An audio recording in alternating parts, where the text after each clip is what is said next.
ప్రజాస్వామ్యంలో హింసా రాజకీయాలకు తావులేదన్నారు బీజేపీ ఎమ్మెల్యే అభ్యర్థి పార్థసారథి. ప్రచారంలో నేతలపై రాళ్ల దాడి అనేది ఎవరూ సహించేది కాదన్నారు. ప్రచారంలో పోలీసులు భద్రత పెంచాలని సూచించారు.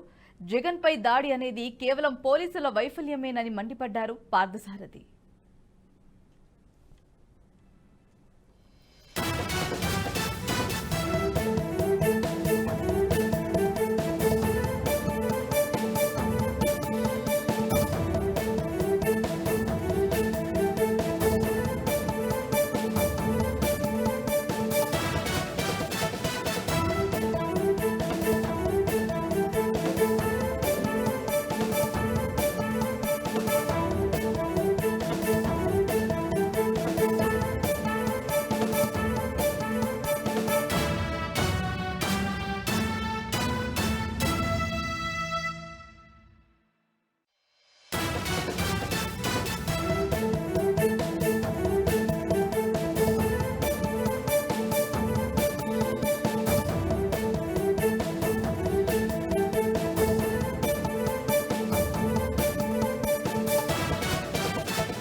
ఈ వీడియో మీకు నచ్చినట్టయితే లైక్ చేయండి, 10 మందికి షేర్ చేయండి. అలాగే కామెంట్ల రూపంలో మీ అభిప్రాయాలను మాతో పంచుకోండి. Nationalist hub group of channels ను సబ్స్క్రైబ్ చేసుకుని తెలుగునాట జాతీయవాద జర్నలిజాన్ని ప్రోత్సహించండి. ఈ వీడియో కింద ఉన్న బెల్ ఐకాన్ పై క్లిక్ చేయడం మర్చిపోవద్దు.